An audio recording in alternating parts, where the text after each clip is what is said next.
I'm Tyrel Iron Eyes. I'm a member of the Standing Rock Sioux tribe and a grad student at NDSU. I got COVID at the start of the year. I got diagnosed on January 10th, I believe. It was right after my sister's birthday. I never lost my sense of taste or my sense of smell. It was just I felt like I had flu-like symptoms. And I went in to get diagnosed about it, or to double check, because I didn't think I had COVID because, again, I could still taste and smell. They did the nose swab, and they did a rapid test for me, and it came back positive. I was already in pretty rough shape by that point. I had a low-grade fever, bad cough, fatigue, body aches, and from there it just went downhill. I had some crazy fever delusions. I couldn't get warm. I had just body chills constantly. I couldn't sleep for more than 2 to 3 hours at a time. My head hurt so bad that my vision was blurry. And I remember there was one day I woke up and I couldn't breathe. I remember thinking, well, this is it. This is where I go. And then I thought my parents would be really sad if I died in this bad apartment in downtown Fargo. And so I called them, said, hey, I'm having trouble breathing. I'm gonna call an ambulance. I hung up, I called an ambulance. They came. They told me that a hospital couldn't do much for me at that point. They put the little blood oxygen meter, the thing that goes on your finger, and we watched my blood oxygen, my oxygen saturation, that's the word I wanted. It was in the low to mid 80s, and I forced myself to take deep breaths, and we watched it climb up into the low 90s, and the EMT was like, see, you're fine. He called the doctor, and the doctor was like, there's not much we could do for him at this point. He would just kind of sit here. The ambulance left.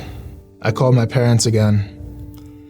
My family went and got tested in 48s. And as soon as they were done there, my dad drove all the way out to Fargo, picked me up, and then drove me back. And that first night, I slept maybe 3 hours. And I just couldn't stay asleep.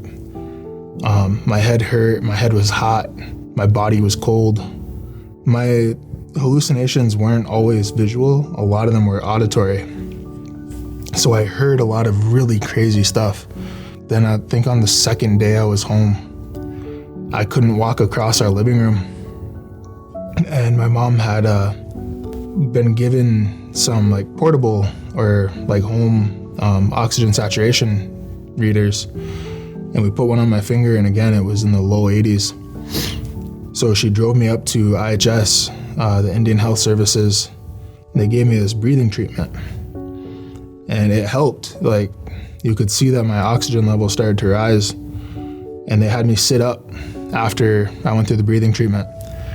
And the effort of me going from laying down to sitting up, my oxygen went from mid to high 90s, and it dropped back down to the low 80s. So they put me on oxygen right away.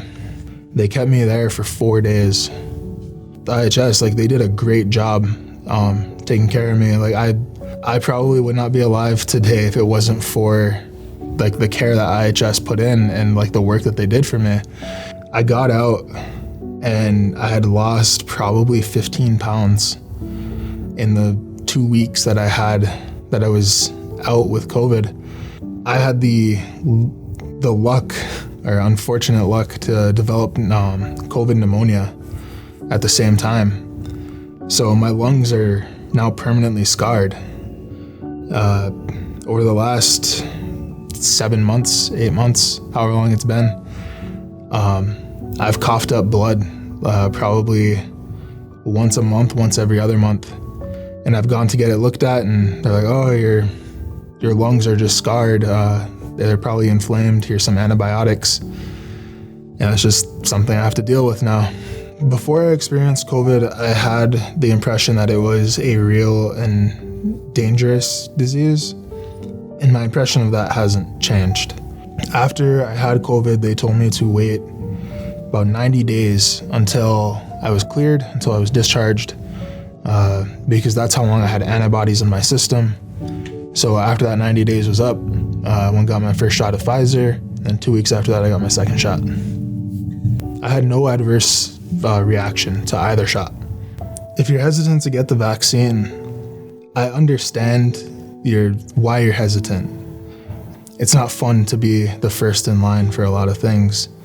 But again, we need to think beyond individuals, because if we don't have a community, there's nothing for us to live for at that point. The community has to come before us sometimes. It's not always fun. It's not always pleasant. Sometimes we forget that we are individuals within this greater community, and that's what we need to protect. Seriously consider getting a vaccination and protect your communities, protect your families.